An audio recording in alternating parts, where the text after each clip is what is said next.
Welcome to Belmont Banter, the official podcast of Whitstable Town FC.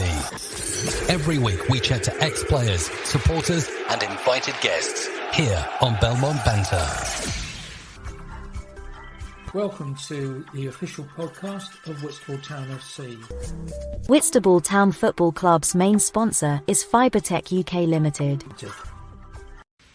Hello again everyone and welcome to Belmont Banter, and this week we've got a double treat for you because I've got with me Adam Reveley and Lewis Whittington, and they are joint manager and coach for Whitstable Town's under-18 team, and they play in the Kent League Premier Division. So Adam, how did last season go for you? Yeah, so last season was it was a successful season. We managed to bring in quite a few real talented players who are obviously now part of the first team in George McElroy and Gus Barnes, a couple of other lads, Cam Chamberlain, who's getting a bit of first team action as well. So yeah, the boys that we brought in were really strong. We finished third. I personally think we could have won it, but a few injuries throughout the season and some games where we kind of didn't kill the game off early enough really kind of led us to draw a couple and lose a couple, which ended up coming third. So how did your interest in football first start? You know, like from the early days, you must have kicked a ball around to be coaching and managing now. Yeah, to be fair, I don't think I was ever a great footballer at all, but I'd always play with mates down the park. I played, you know, youth football up to under-18s and then played just a little bit of Sunday league. I was just one of those boys that I wasn't technically great, but I used to score a lot of tap-ins. So because of that, I kind of ended up playing a little bit. But yeah, I'd never say, I don't ever think I was a great footballer. But yeah, I could score tap-ins. And what about you, Lewis? What's your sort of background?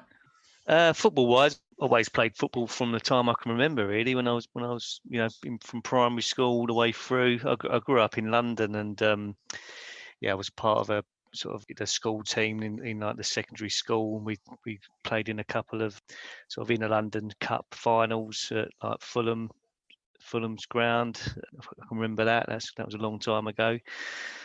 And then I've been probably the highest level I've ever got to is probably playing for Whitstable actually back in sort of 2000 and I think it must have been 2002, 2003 maybe.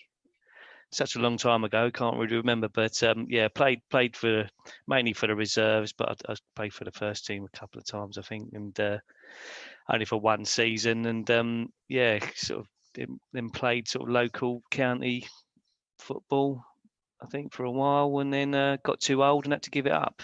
Do you want to name drop anybody from the Whitstable side?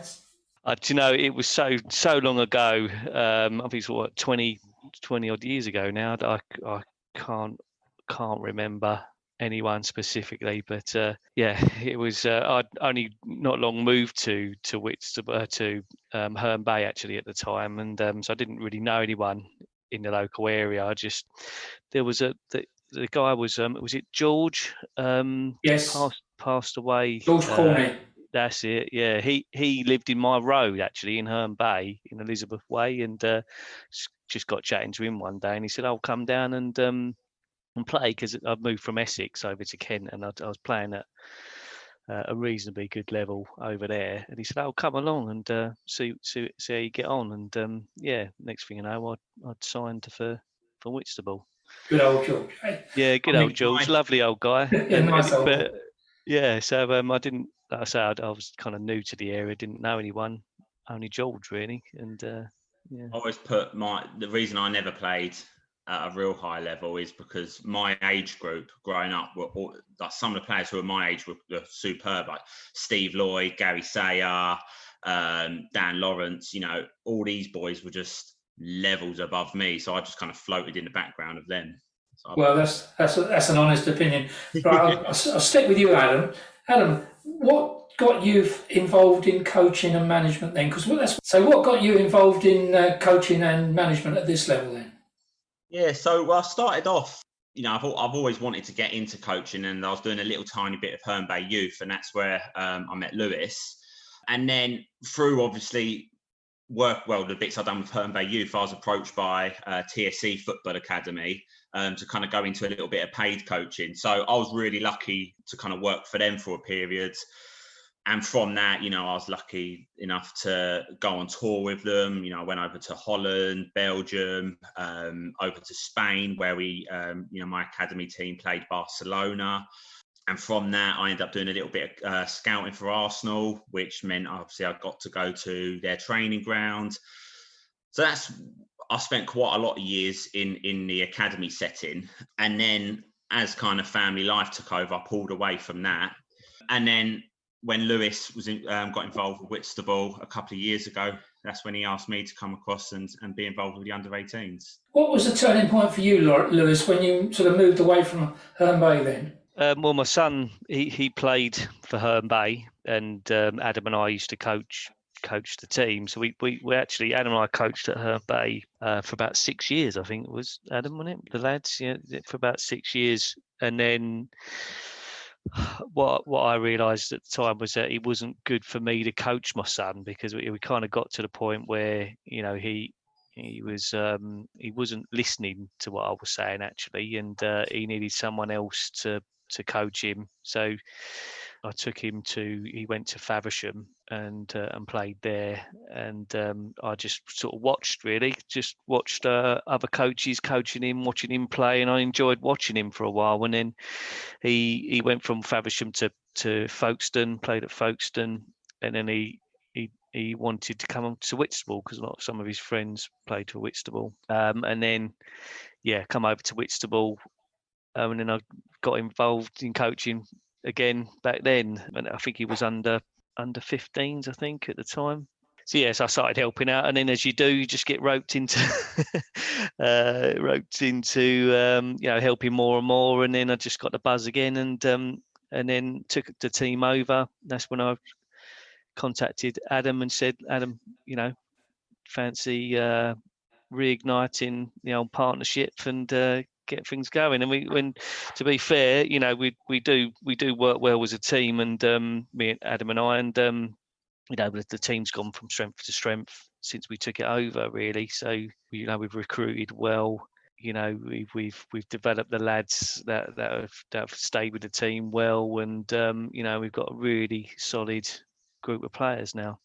Adam, if anybody was looking at this from the outside, what you two do, they'd think that all you did was turn up on a Saturday, let the boys run around for 10, 15 minutes, then play a game of football and then go home. But how far from the truth is that? I mean, both of you, your commitment is hours and hours each week, isn't it?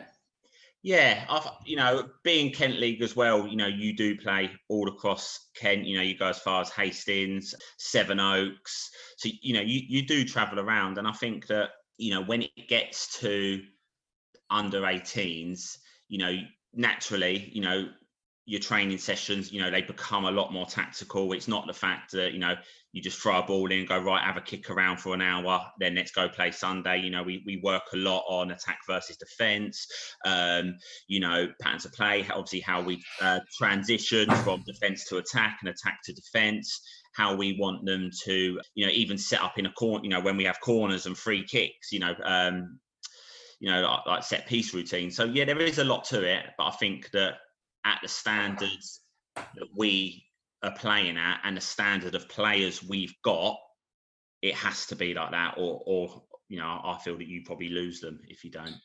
I've been so impressed, and so have a lot of the lads down the club, of the youngsters that are coming through from you guys. I mean, George is something quite special, isn't he? Yeah, and George was a lad that at the beginning of last season, I knew that George had left Ashford and didn't have a club. So I reached out to George, and I just said to George that, I feel that him coming to Whitstable with what me and Lewis can offer, the team that we're trying to build, the way that we play, the way that we train, our links to the first team through our relationship with Lloyd. And I said to George, I feel if you come to us, you play well, you work hard, we will get you in with the first team eventually. And he has, he's had his opportunity, and now he's in the first team squad every week. Yeah, it's pretty fantastic. And I mean, this week he started, didn't he? I mean, which was fantastic. And he had a really good game as well. Yeah, he's a really good player, George. And the other young lad, what's he like, Lewis? Gus is really talented as well, and he's just a powerhouse. He loves his football, but his determination, his ability, he's second to none. And I think you touched on, Tony Lee, you asked about sort of the stuff we do behind the scenes and that as well. It's not just turn up every week. I mean, and part of that actually is also how we got to remember these lads are the young men. They're still learning, they're still kind of developing, they're still trying to figure their way through life, and especially with what's happened over the last couple of years. We spend a lot of time mentoring, coaching these lads off the pitch as well. Making sure their mental health is good, that their head's in the right place as well. On and off the pitch. So and that's a big responsibility from us. So we're not just coaches. We do we do the full triangle of the role of and we do that well as well. Just to be fair. A question for both of you, really. At this sort of level, do you get a lot of interference from the parents, or are they more supportive of you? I'd say they're supportive, actually. I feel that there's always that kind of chance of that parental, interference. Yeah. I would say overall, we are lucky. The parents that come to the games, they are good. They are supportive. I believe they fully trust in what we do and what we say, our decisions that we make, because at the end of the day, we've got a big squad and we only take 15, 16 to a game. So players sometimes do miss out. I feel that they do understand that. But yeah, and I think, a lot of the time that because of their age they're at now, where they're, 17 years old, pushing 18, a lot of our contact goes through players, not so much the parents, which obviously helps. Lewis, Adam just touched on having a big squad. How do you find that then? Because every one of those boys obviously wants to play, and they can't because, by virtue of the fact you can only put 11 out on the field, and then you've got 3 or 4 subs. How does that impact on you and your relationship with the boys? Well, we set a clear. Set things out clearly from the start every season, and we tell the lads it is about it's about how hard you work, your application in training, your attitude, and that's how we have to select players, and if you're performing well, you're putting you got the right work ethic and you're working hard, and you're a team player, that will get you selected, and so and that creates competition, as any manager would say, within the squad, and keeps it fresh, and so you keep people competing for positions, and that's the basis of our selection. So it's got to be, especially this season now, moving in the Prem, it is about, it's got to be about hard work, ability, and having the right attitude. With the nights drawing in now, how do you go on about training? Where do you train? At the moment, we're at Radfall. Last year, we trained over at Simon Langton Boys. So I think the club's just about to let us know where our next training facility, our winter training facility, is going to be. But I think we'll be training the same night as the men's, as Lloyd's first team, probably sharing a facility with them, from my understanding. But that's yet to be finalised. Well, Adam, that's in itself is a good thing for the boys, isn't it? Because if they're training alongside the first team and Lloyd's there, you've obviously got a good relationship with Lloyd, which is fantastic. That bodes well, doesn't it? Yeah, definitely. Last season when we were at the 4G in Langton, Lloyd and first team were over there as well. It's a big pitch. We shared the pitch. Quite often, Lloyd would come up to me and be like, "Actually, I need 2 players. Send me 2 lads." And I'd be able to actually say, this player's doing really well, or he's had a couple of good games. Send him over just so Lloyd can get to have a look. And Lloyd's a good coach as well, so it was nice for him to be kind of there as well, kind of watching what we do, but also, every now and then he did jump into our sessions, kind of give a little bit of advice to players and jump in and help the coaching as well. Now, you're both relatively young men, especially compared to me. How do you think, looking back, you'd have both fared with the sort of level of coaching that you get now, which is so different from the 20 or so years ago when you were both young men? Oh, yes, massively. Whenever I played, I don't ever remember being coached, really. I just remember turning up to training, everyone standing in lines, running and just taking shots at the goalkeeper, and then being in a match, which I don't think that helps really. So I and especially obviously where I was involved in the academy football, seeing how academy football's run, where even at under nines, you're working on team shape and kind of how to defend in a 1v1 situation. If I'd kind of experienced that level of coaching, I might have been a bit better. And Lewis, you might well have been one of the ones that you were looking up to in Whitstable's first team, if you'd have had a little bit more then. Yeah, definitely. Yeah, most definitely. And probably the best coaching I've probably had was probably at Whitstable when I just that my time there. Before that, pretty much as Adam's described, and I do, you do look back really, and I certainly when in my prime, I certainly had the ability. If I'd have had the tactical awareness and training that the coaching's offered these days, and might have gone a bit further up the ladder, but you never know, will we? No. Whitstable Town Football Club's main sponsor is Fibertech UK Limited. Regular listeners to Belmont Banter will know that I've asked this question many times, but never has it been more pertinent than to ask it to you two. Now, one at a time, because you'll probably both want to jump in on this one. This age group that you're dealing with now, let's span it from 16 to 18. Now, looking back on my time at the club and before, the ones that make it through then, they've skipped girls, uni, mates and beer. Now, you must have both in your time had good players literally fall by the wayside for whatever reason. Adam, you first. And boys I've coached, when they were younger, at 14, 15 years old, I thought, you know what, they're going to be superb. They're going to go on to play, semi-pro. They can push on possibly. And they haven't. And it has been because of those reasons. I think what we're lucky with this group of lads is that no doubt they're into girls, they're into beer and things like that. But, that every single one of them, they love football. They all believe that they've got the ability to go far, and I feel that, there's always going to be those kind of things that might put them away. But we're lucky with the group that we've got that we haven't really experienced that yet. That's good. Let's be kind, Lewis. We can call it distractions, can't we? So, so you've obviously encountered the same thing.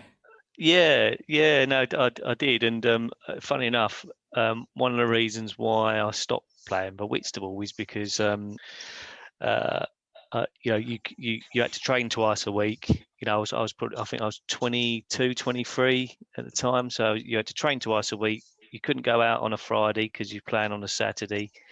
You couldn't have a bit of how's your father with your missus on a Friday either, because you was told that. So if you turned up on a Saturday, and your testosterone levels were low, the manager would say, "Oh, did you have you had a bit of how's your father?" It's like, come on, get off the pitch, you subbed, So and funny enough, my wife didn't like watching the game either, because she was going to this Belmont and watching it. She didn't enjoy it as much because she said she couldn't shout and at the and have a bit of banter and join in as much because she was at the stadium.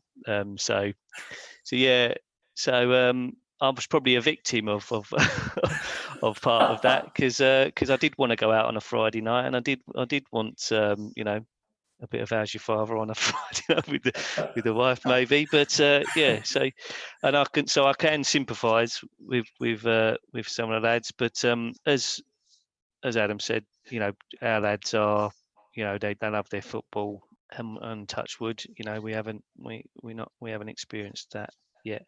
No, that's good. Your aspirations for the coming season, I know you're going to tell me you want to win the league, Adam, but let's be realistic. There's some really good teams in there, really good sides, isn't there? Who out of the sides that I've had a quick look and seen the sort of calibre of the sides, who's the ones that you think, along with Whitstable, who do you think is going to be at the top of the tree? Margate under 18s have got a strong squad. That they have, that squad's been strong for the last couple of seasons. And I always feel, the more you go towards your Londons, the stronger squads tend to be, just because the catchment area there is a lot wider. So I think Sevenoaks are up there. I think we've got Phoenix Sports, which are in the league as well, which I feel will be strong. So listen, the league we're in, it is going to be tough. I do believe that we've got the ability to win it. I believe we've got the ability to go far in the cups with what we've got. And I think what I quite like about our squad is that, the catchment area, we're in, it isn't massive compared to, teams more towards London, but all of our boys are all Herne Bay, Whitstable boys. I feel that we've got out of that, out of those two areas, the best under 18s about. So yeah, I feel we're doing well, but it is going to be hard. It is going to be tough. Do you agree with that, Lewis? Yeah, I agree with that, and it is about taking each game at one at a time, and approaching each game, and and working hard game by game, because that's what wins football matches. So. And I think that's from my point of view. That's my approach this season. It's not like we're gonna win it, and it's we will approach game by game, one game at a time, and do it that way. And of course, we want to do well. We want to win the league. Who wouldn't? But I think that for myself and Lewis, the most important thing is that we want to push these boys at the end of the season into reserves team football at Whitstable, into first team football at Whitstable, and further afield. That's effectively what myself and Lewis's job is to push these talented lads into adult football next season. That's our primary, isn't it? Great aspirations, both of you, really good. We've got a lot to look forward to be honest. When's your first game? It's 12th of September, and that's Sheppey United at home at the Belmont. Oh, brilliant. And what night's that on? That's a Sunday. Oh, it's a Sunday. Yeah, what time's kick-off on a Sunday then? I think 11. 11 in the morning, yeah. 11 in the morning, okay. Well, when that comes on, make sure that the club put a big banner out and advertise it well, because you'll get a few people down there then, especially when they've seen the calibre of the young lads that you've got playing for us. They may well be playing in the first team, in which case you'll be denied their services on a Sunday morning. But then the good thing is you've then got someone else that can step into their shoes. Exactly, yeah. And, a player like George, for example, George is going to be in the first team squad, hopefully, every week, hopefully. Yep. And George centre mid. But if George isn't there, we have got other centre mids who can jump in. We've got a young lad called Freddie Oliver, who's only 16, I believe, who I feel is a superb player that can jump in and replace George. Our centre mids are very strong. So, yeah, even if we don't have George for a Sunday, we've got players that can jump in and replace him. I guess that's another one big difference this season is we have the depth we've got in our squad, particularly this season, and that's really encouraging, and that we can rotate players in. Definitely. And out of that starting 11, and 100% we've got a strong start starting 11 every time, so that's like really a good place to be, that's like what we was kind of aiming for. But ultimately, if Lloyd comes calling and he wants more players to go into the first team, that's 100%. There's no comms from us. It's your job done then, isn't it? Really, if you move them on. Yeah, exactly. Yeah, that's what we want. One thing's always interested me, and it goes again to the fact that the way that coaching is now, it's very in depth. There's much more of the done on the ball, positioning, change of shape, change of formation. How do you get across to the boys if you're playing in a game and all of a sudden that 4 at the back doesn't work, you want to go 3 at the back? What, have you got a code that you say, or how do you do it? You want to answer that, Adam? Yeah, I suppose, we do play, we try match what the first team plays. So, we know that first team tend to play 4-3-3. Every now and then, depending on who they're playing and what plans they got available, they'll go into a 3 at the back. So I wouldn't say we've got a kind of code word as such. And so far that we've been lucky that we have kind of stuck with the 4-3-3. However, the boys know how to play a 3-5-2. They know how to play a 4-4-2. And I think it's just a case of if and when we do need to swap up the formation. It's about just telling the boys, right, we're going 4-4-2. You know that, when you're in a 4-4-2, can we get it into our, number one priority is, can we get it into our forwards, keep your shape, stay disciplined, and they've got the ability to do that. Brilliant. So we've got a boy who can knock the ball in the back of the net, or a couple of them? Yeah, we got a few lads, yeah. So, well, Paddy Underhill, he was our top scorer last season, and he was... last season we predominantly played like a 4-2-3-1. So, and Paddy was the left side of that front 3. So, he scored the most goals, even more than the strikers did. So, so it just shows you the talent that we've got, and ultimately, that even if we're playing the 4-3-3 formation, that front 3, they can all score goals. We've got Riley, who's a striker. He's scored the most goals in pre-season so far. Good. He's just an out-and-out striker. We've got wide attacking players that are also smashing goals in. We've got my son Ben, he's played 3 pre-season games. He's scored 1 in each game so far. You got Adam Rickard, who's come over from Folkestone, Faversham, and he's a wide attacking right player. He's scored. Well, I think he's how many goals he scored already pre-season? 5 or 6, I think, something like that. So there's no shortage of players who know where the back of the net is. That's for sure. Now, on your pre-season so far, you've inferred to me that you've played some quality sides. What's the best result that you think you've come up against? For which team you come up against? I think so. During pre-season, we've played 2 men's teams who play Kent County League. We beat one of them 6-0, 1-4-3. I think that the fact that they've played against a men's team and won, I think is really good. We had a midweek game last week against Maidstone United. They've got a side in the Ishman League, so a strong league. Beat them 4-1, I think. So I think that was a good result, considering we didn't have Gus and George Mack for that game as well. Brilliant, yeah, brilliant. Well, lads, I think you've really showcased your side, which really this is all about. This is going to go out on the website, and I'll make sure it goes out on about 5 or 10 other sites as well. So it'll get looked at, and it's the good thing about this as well is that it shows that your passion for the club and also your passion for the boys. And to be honest, it's almost boys before the club, because you're the custodians of them, you're the guardians of them, but you want them to do well, which is brilliant, really good. Thank you.